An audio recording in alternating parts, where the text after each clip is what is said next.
your future holds, know that you have built a solid foundation. You have built a solid foundation. You are building a solid foundation here, not just of an education and a degree, but a solid foundation in knowing that values and faith and family and community matter. And as you go on in your life and build on that foundation, remember this: you can lead. You can make problems better. You can collaborate with others. The highest calling of a leader is to serve by solving problems. The highest calling of a leader is to unlock potential in others. Choose to do this, because in the end, it is a choice. What separates those who lead from those who don't lead is not capability, it's not education, it's not background, it's not parentage, it's not appearance. It is choice. Choose to lead. The real job of a leader is not about being in charge, it's about taking care of those in our charge. When we're junior, our only responsibility is to be good at our jobs. That's all we really have to do. And if you're good at your job, they'll promote you.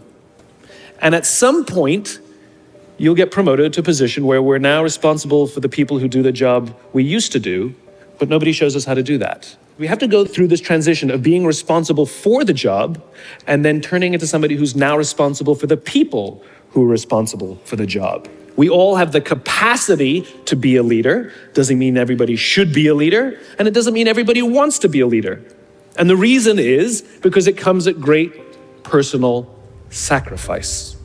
Remember, you're not in charge, you're responsible for those in your charge. And I have the conversation with them.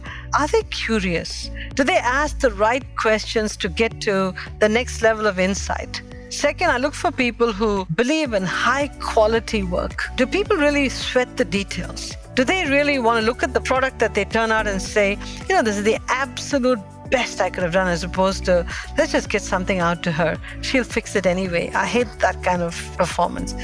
And the third and the most important, I should have started with it, but I'm going to end with it, is I look for people who throw their head, heart, and hands into the job. Sometimes people just come to work saying, hey, it's a job. It's not a job. It's a calling. It's a passion. It's something that consumes your life. And you've got to come in with a sense of optimism. You've got to come in with a sense of, I can do it. It must be done. I'm going to get everybody with me to get it done. I learned to be on time and to be a consistent and reliable person. They had this saying, if you're on time, you're late. And I learned to be on time. I learned to be consistent and to be a person of my word. It made me a really accountable person. And I love that because it stayed with me. And I've noticed that people know that when they deal with me, if I say I'm going to be somewhere, I'm there. If I say I'm going to call at a specific time, I call. If I say I'm going to do something, I do it. And I feel that, I want to say today, but it does feel like that's kind of fading when it comes to people. It's like, oh, it's okay if I'm this. Oh, it's okay if I'm that. And when you have those habits, you shine. And it's a way to show people, not only do you shine, it's a way to show people, I value you. I respect you. I honor you. I honor your time. You've been coaching over the years. What would you say are the most important lessons of leadership that you've learned? The very first thing is that, in order to get better, you change limits. And when you change limits, you're going to look bad and you're going to fail. And at West Point, I learned that failure was never a destination. In other words, when you are knocked back, figure out why and then change. The other thing is that you're not going to get there alone. Be on a team. Surround yourself with good people and learn how to listen. You're not going to learn with you just talking. And when you do talk, converse. Don't make excuses. Figure out the solution. And you don't have to figure it out yourself. Okay. And it's going to be crazy. It's going to be overwhelming. That is the point. Do not get crazy. Do not get overwhelmed. All right? I want you guys to just try to focus. Okay? Chef! Yes.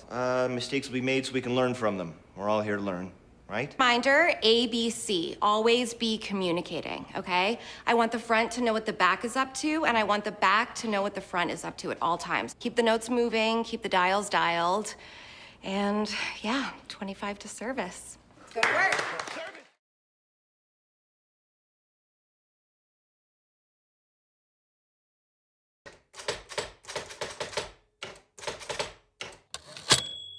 But excellence is not the only important thing that matters. Do you know what the university motto is?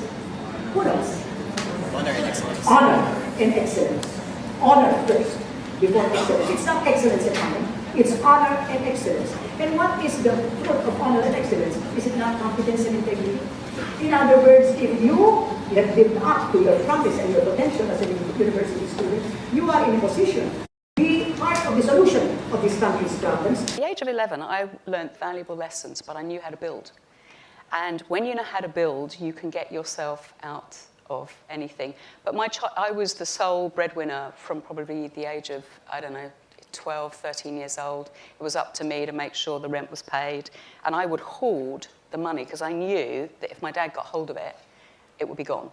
And when I don't blame my parents, but I think we're so scared of tough times. And tough times is the marketplace of opportunity. Right. It teaches you resilience. It teaches you to look at a situation from solving problems rather than just walking away from them. See, there's a rule in life that said you're either growing or you're dying. The tree's either growing or it's dying. So's grass, so's a marriage, so's a business, so's a person. Doesn't have a thing to do with age. My birthday candles cost more than a cake. But it has everything to do, am I trying to get better? Am I trying to prove we got on top and say, this is pretty good, let's maintain it. The red light on, I was going to have fun. If you have fun doing something, people have fun being around. Every day I walked out on the football field, first thing I said, boy, what a great day to work, and I meant it. Because if you have fun being there, people have fun being around. 3 rules you have to follow. We have all kinds of laws, federal laws, county laws, state laws, corporate laws, bylaws, and in-laws and outlaws. We only need 3 laws. Law number 1, do what's right. Do what's right and avoid what's wrong. I do not think it's right to find a teammate's wallet before he lost it. See, that's called stealing, son. I found it, but he hadn't lost it yet. Oh, I understand. Just do what's right. There's never a right time to do the wrong thing. And there's never a wrong time to do the right thing. Rule number 2. Do everything to the best of your ability with time allotted. Ladies and gentlemen, not all of us be All-America, not everybody can be first team. Everybody can be the best you're capable of being. And I want to tell you, if you want to fail, you have the right to fail. That's what's great about this country. You do not have the right to cause other people to fail because you don't do everything best your ability. When you join a spouse, you bring a child in the world, you join a business, you join a team. You have obligation, responsibilities, and you owe it to other people to do the maximum you can at each and everything you do. 7.5 years we lived in that place. There was no welfare. There was no food stamps. There was no safety net. But I always had plenty to eat. Because every time I asked for seconds, my dad would say, no, you had plenty. But the reason I was born with a silver spoon, my dad had only gone to the 3rd grade. That's all the education he had. But why was I born with a silver spoon in my mouth? Because I was taught by my parents that life's a matter of making choices, wherever you are, good or bad, because of choices you make. Don't blame anybody else, but if you get an education, you're willing to work and overcome problems and difficulties, in this great country, you can amount to something.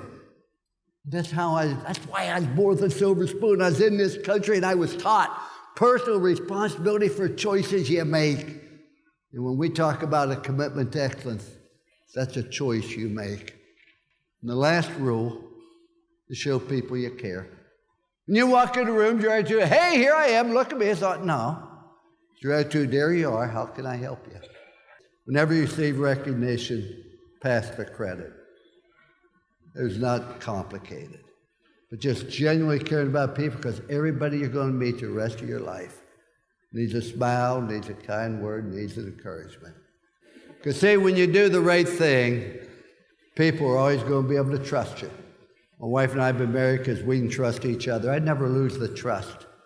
But the only way people are ever going to trust you is if you do the right thing. That's all God wants us to do. Do the right thing. The second thing is do everything best your ability, because then people will know you're committed to excellence. You want to be special, not to say, hey, here I am. but help other people and caring about people. See, a lot of you are going to be successful. You're going to go make a lot of money, and when you die, it ends. The significance is when you help other people be successful, and that lasts many a lifetime after that. You're not a failure, but look at you. Look how far you've come. You faced your trauma, and you came out on the other side. And I'm sorry to get a little emotional, but there were some times there when I was really worried about you, Miss Girl. Look at you today. I am so proud of you. You survived, baby. You're a survivor. See? This is just a bump in the road compared to everything you've already overcome. You can do anything you put your mind to.